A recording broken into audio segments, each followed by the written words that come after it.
goal of creating artificial intelligence was for them to become gods, to create a collective mind, a global computer that sees all, sees everything, to create an all-seeing eye. They can literally plug you into the internet, which is just to give you a very simple way of understanding that. And what that scientist there is describing now is the hive mind. Now, if people think this is somehow sci-fi or conspiracy theory, they're absolutely wrong, and they're way behind this, because this is here now. It's been done. It's been done in experiments, and it's been proven to work. And this is the technology. This is the first phase of technology that's going to come after the kind of AI goggles, the kind of Google virtual world stuff. After that is coming this stuff, and this is going to come in a lot sooner than you think. And quite frankly, it terrifies me. The brain creates, builds a version of the universe and projects this version of the universe like a bubble all around us. We want to be able to use those parallel universes to compute things that then come back and affect us and answer questions in ours. We want to grab those parallel realities from this abstract space in which they live and crunch them down into this chip.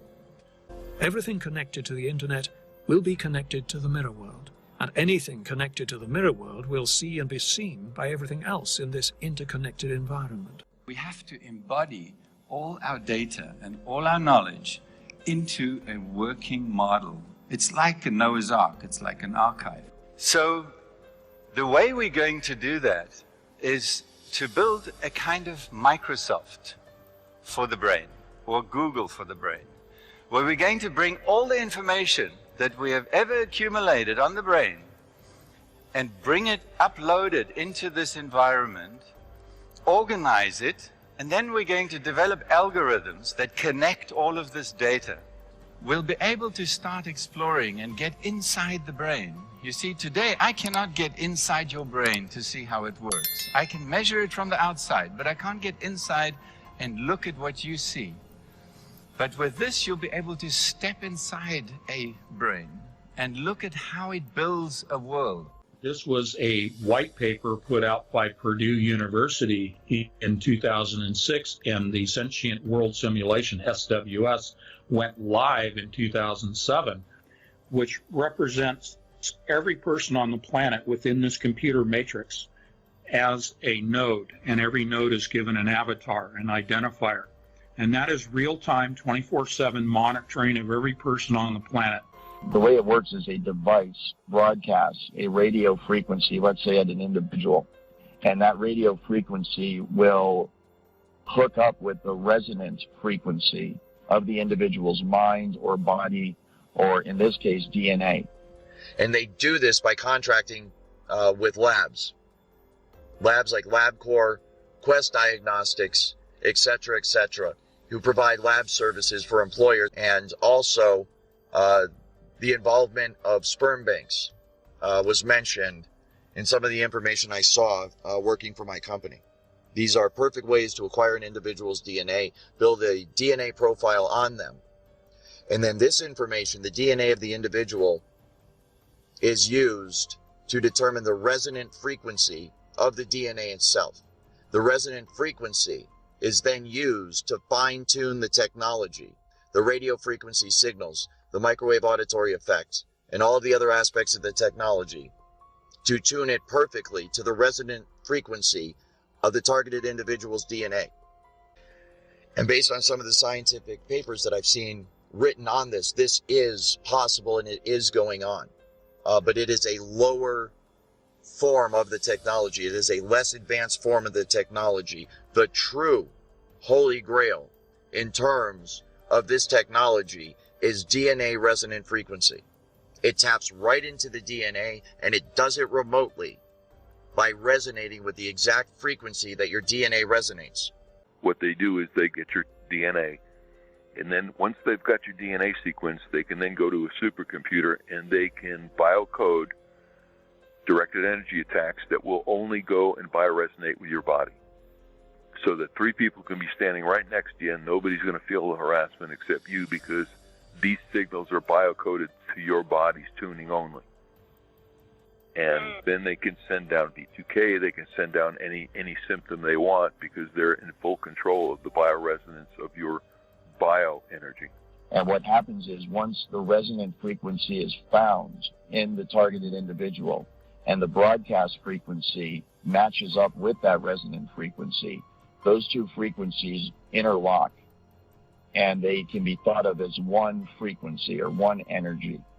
And what happens is between the broadcast frequency and the individual that's receiving the broadcast frequency, once it's resonating, once they are resonating together, a super highway of frequency along which information can be sent is created. And so you can think of it just like fiber optic cables that you use to send signals over the internet that connect people to the internet. It's the exact same thing, only a wireless application of that. And so once you have connected the targeted individual with the frequency and they resonate together, then you have a perfect avenue upon which to send and receive information back and forth. And that's exactly how they manipulate someone's thoughts. They send voices into someone's head. They manipulate their emotions. They manipulate their behavior. And then that's also how they receive back from the individual in real time the vital signs, the emotions, the thoughts, what the person's seeing, what the person's hearing. And then all that information, of course, is rendered on a computer elsewhere via software, and it can be monitored and tracked in real time. And we believe that this is going to begin to help us understand how we create perceptions. How do we create the world that we live in? We do not see with our eyes or hear with our ears. We see with our brain. You are not seeing me. You're imagining me, actually, standing up here. Your brain is an imaginarium, and it is building this perception. And this way, we'll be able to begin to understand it. Because of my responsibilities in surveillance as a otherwise normal security specialist, I was showed this technology at work. And it was through the perspective, of course, of the camera, and what I was told that it was obvious it was being used through the eyes of the targets. So I have seen it, and it is absolutely remarkable. It's just like a first-person, video game or something where you see right through the eyes of the individual. When we look through our eyes, there are photons hitting the outside of our face. They don't actually make it into the part that thinks. The part that thinks is looking at something else. It's looking at some kind of weird compressed signal. Basically, those optical signals are interpreted by the brain, and then you perceive them as vision. You perceive them as pictures and so forth, but this is all electrical signals within the brain. And so the exact same thing, the data is taken in through the eyes, and then your brain renders it in a visual form that we know as sight. The exact same thing happens with the computer. The data is sent to the computer, then it is rendered in the form of a picture that people can look at. Images, like natural images, like what I'm looking at, have so much structure that they can be shrunk and compressed into a very tiny, what AI people call representation. So what our brains seem to do is build a very, very good compressed representation of the world. Call it a model. So just like if I have a building and there's like a blueprint or a scale model of the building, imagine I have the whole world and all of its concepts, and I shrink it down into this weird compressed representation so that it fits inside my brain. The exact same thing happens with the computer. The data is sent to the computer, then it is rendered. And from what I understand, that's where this technology is right now. The cutting edge is trying to marry, the software that's used to render it on the computer and the actual detecting of the signal and the hacking of the signal within the human mind. So we have the mathematics to make neurons come alive. We also have the mathematics to describe how neurons collect information and how they create a little lightning bolt to communicate with each other. And when they get to the synapse, what they do is they effectively, literally shock the synapse. It's like electrical shock that releases the chemicals from these synapses. And we've got the mathematics to describe this process. So we can describe the communication between the neurons. So there literally are only a handful of equations that you need to simulate the activity of the neocortex. So you can think of the neocortex actually as a massive grand piano. million key grand piano. Each of these neocortical columns would produce a note. You stimulate it, it produces a symphony. But it's not just a symphony of perception. It's a symphony of your universe, your reality. So the way that we can look at that is to ignore the neurons, ignore the synapses, and look just at the raw electrical activity, because that's what it's creating. It's creating electrical patterns. So when we did this, we indeed, for the first time, saw these ghostly-like structures, electrical objects appearing within the neocortical column. And it's these electrical objects that are holding all the information about whatever stimulated it.